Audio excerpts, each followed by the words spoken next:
look or feel or sound racist. But if you have a bad actor and that organization is a POC led organization, what recourse do you have? So when you can align your partnership from the set focal point of values, then you can say you are operating outside of the values that we committed to upholding. And here's what I need you to do. And now it's not so much about like there's a racial issue, although that doesn't preclude it from coming up, but you can say, hey, we agreed that we were going to operate under these values, and I'm seeing that you're stepping outside of those values. But I 100% believe that partnership, policy, communications, and I think this cradle to grave, like really teaching this, because you need it. You need entrepreneurship not just as an entrepreneur. We need entrepreneurship even if you're working in a company. We need people to think outside of the box. We need people to think innovatively, and that only comes through an entrepreneurial mindset. So it's not just about that we need more entrepreneurs, and we need people learning about entrepreneurship in kindergarten, but we do need them to understand about innovation and thinking outside of the box and strategy and design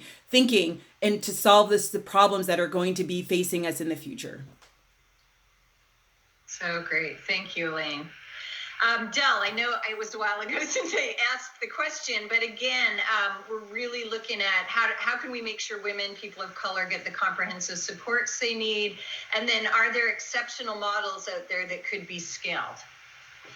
Yeah, no, I think Elaine must be my soul sister because she's hitting everything that, I talk about a lot in terms of inclusive ecosystem building and things of that nature. One of the things that I would even go a little higher in terms of values alignment is the values your municipal leaders have, your local political leaders have, because it makes a big difference if they put their foot down and say, we are going to be a very entrepreneurial driven community versus if they say, we're just going to support big firms. Because when you start with that paradigm of entrepreneurial support, it allows the entire community to vision cast and get around it. Too often we're putting the burden at the hyper local level to support entrepreneurship when it has to be at all levels of the game. But there's reasons why that often doesn't happen, but I just want to put that out there. And so then when we talk about, this issue of placemaking and accessibility, I have a saying where I talk about just because something is available doesn't mean it's accessible. And accessibility means that a person can go there and feel comfortable and get the information and knowledge that they need while being comfortable in that location in which they're getting it. And oftentimes many of these spaces, especially in startup entrepreneurship communities, they're not. I mean, imagine a 55-year-old woman going into, a location with 23 to 25-year-old predominantly young males drinking beer and talking about their startups. Like, that's not necessarily an accessible location for many demographic groups, even though it's an available location.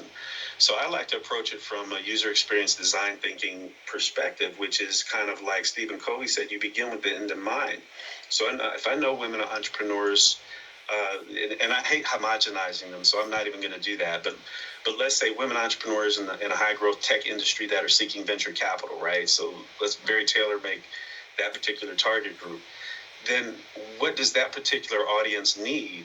Demographic entrepreneurs need, and how do we design specifically for that?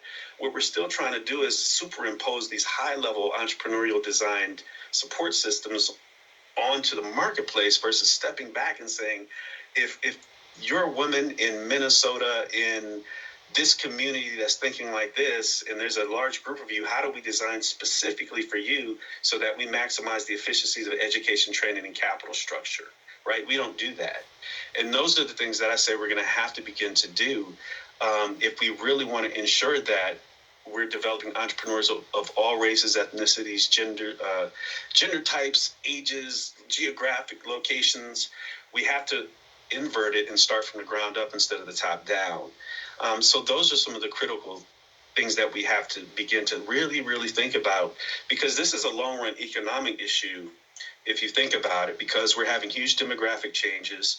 We're having economic structural shifts where we're hollowing out the middle skilled labor market. So you're seeing now a high skilled labor market and low skilled labor market. So high wage jobs, low wage jobs, and a middle gap. That gap has to be supported by entrepreneurs, because we can't ask corporations to continue to try to serve everybody when in large part they're outsourcing a lot of their labor market to lower cost labor markets. So we got a lot of work to do, but we can do it. That's awesome.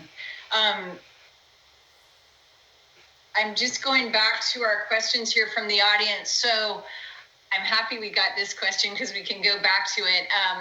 Del, this is for you. What do you see as the biggest financial barriers for ESOPs and cooperatively run businesses? Why don't we see more of them? What are the challenges they're facing? I think that's more of a cultural question than a structural question. So remember, America has a long history of touting the rugged individualism, even though by and large it's a lie. So, the concept of rugged individualism is that, somebody has this great idea and they just do whatever it takes to get it there. And oftentimes when we stick to that narrative, what happens is you ignore all of the support mechanisms that person has had in their life to be able to get there. Like this old saying, no man is an island, no great entrepreneur did it by themselves. They all had support structures, even if they provide the energy and the innovation, as the leader of that process. So when it gets to ESOPs, what we're really seeing is I think people don't really understand what they are. They don't really understand how they would benefit them, and then they don't understand how to structure them. So I think if we could begin to talk more about how that works in the marketplace, because one of the things we haven't talked about is the silver tsunami of entrepreneurship, where 80% of all baby boomer generations want to retire, but only 20% of them have an exit strategy. This is a tremendous opportunity for women and communities of color to become entrepreneurs by simply taking over the businesses that they work for in the first place, and figuring out those mechanisms. So I would argue that it's as much cultural as anything else. We've always said entrepreneurship is pretty much a solo or partner venture. That rugged individual, that exceptional leader, all of those things.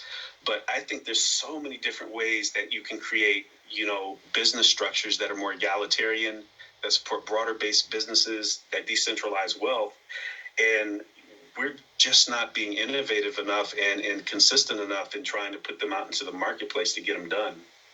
And I would just add to that, what we're seeing here in the Midwest is there's a other side of the cultural piece, which is that's been so far removed from the Black community, even though it's been deep rooted in the community. And we do see it with the African immigrant community, but the way that, and I love Project Equity, and they've come to Minnesota and they've worked with us on educating folks. But part of the challenge is that the information and how it's talked about and the way it's viewed is still a very white construct.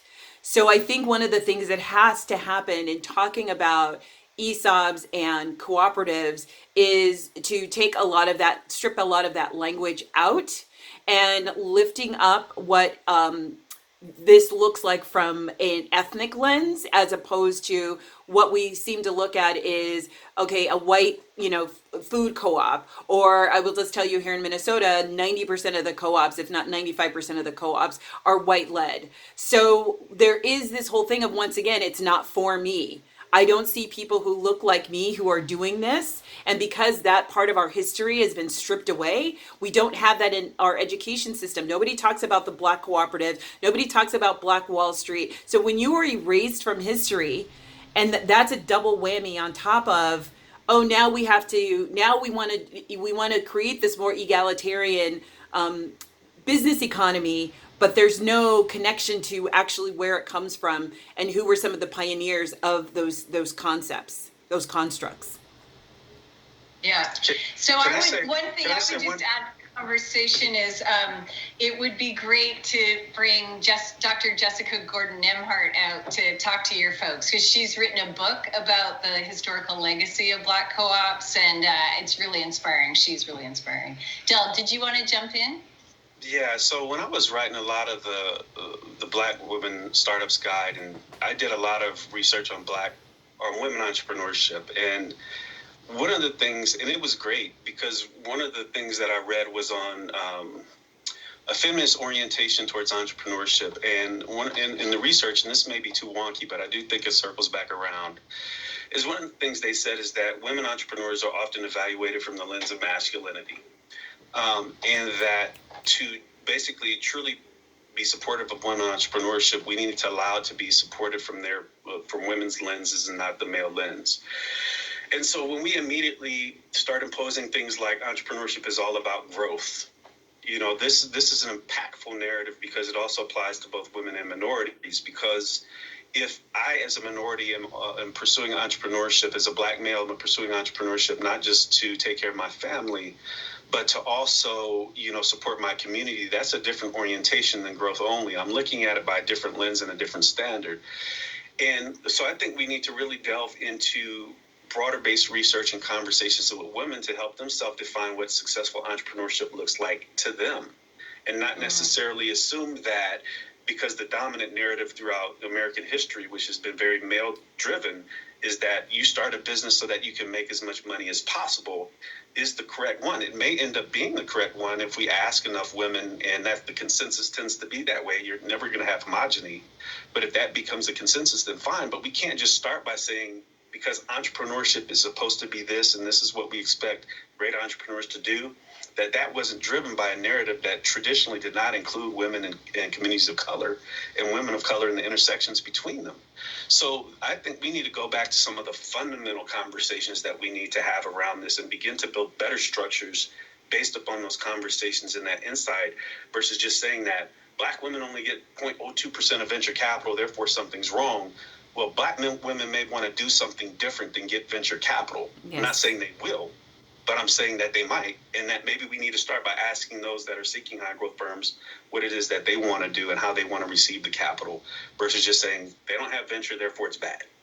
And the other side of that is actually what we're finding is that people aren't even seeing them as high growth potential, right? So they're not being, the opportunity to think big isn't even put in front of them. It's like, oh, okay, if you just want to sell out of your garage, okay, that's fine, and I'm going to help you do that. No one talks to them about saying, oh, did you know that actually you could have your product in Target? And let's talk, is that of interest to you? And if it's of interest to you, then let's talk about a pathway there. No one's even going through the extra lens or the extra time to see, oh, I see a big market for you. Is that, to your point, Del, it's like, is that something that you want? And it's like, 9 times out of 10, they're like, I haven't even, oh, wow, that's actually doable. Yes, it's doable, and there's programs for you, and we're going to walk you through how to get that done. Great. Yeah, Del, we forgot to talk about that. Oh, Del, go ahead. Yeah. Yeah, we talked about that on our pre-call. The socialization factor. Right. So the socialization factor is usually when you're a women-owned entrepreneur, the first thing that they do when you say that is steer you into the micro business or business plan class, right?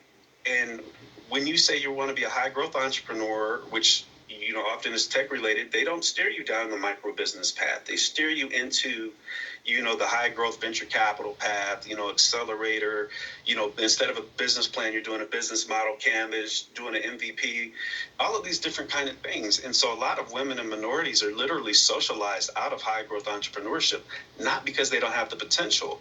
If you believe, Gallup's research, they say across gender, ethnicity, and race and geography, the same percentage of super high growth potential business owners are in each group. And so if we're not seeing that execute, in reality, then basically we know it's a systemic discrimination factor, not a purely entrepreneurial talent factor that is reducing the number of high growth Black and women-owned firms in the marketplace. These are things that we need to step back and grapple with it, and not just assume that all the answers were pre-existing. If we want to talk about entrepreneurship, we need to be entrepreneurial ourselves, which means we look at a challenge and we come up with creative solutions to solve them, instead of just saying we need more of X, Y, and Z because we didn't have it in the past. And testing that solution, and as we've talked about in the previous panel, of like fast iteration, right? So rapid iteration. It's like, oh, that didn't work. Let's not keep doing the program for 5 years only to find that it's not working. Like, let's prototype this, get it out there, test it. If it doesn't seem like it's working, tweak it, put it back out there again. This whole rapid iteration, even amongst, I think, our ecosystem, is still grappling with. And I think that's one of the challenges, is when organizations are nonprofit, because of the structure of philanthropy, it doesn't allow you that opportunity to iterate quickly. You've got to wait for the new grant. You've got to talk to your program officer. And so that's why I think we're starting to see more business service providers be for-profits, benefit corporations, cooperatives,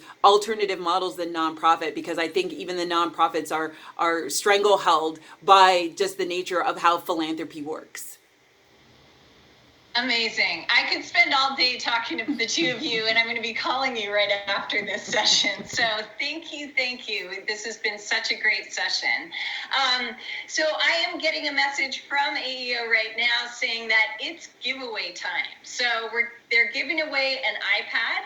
And for folks, if you want to get in the mix, you need to get on the VIP platform, and then you can register for it through AEO Works and select conference. So I understand that the winner is actually being announced right now in the chat. So if you glance at the chat, we should hear it, and they said it's coming in.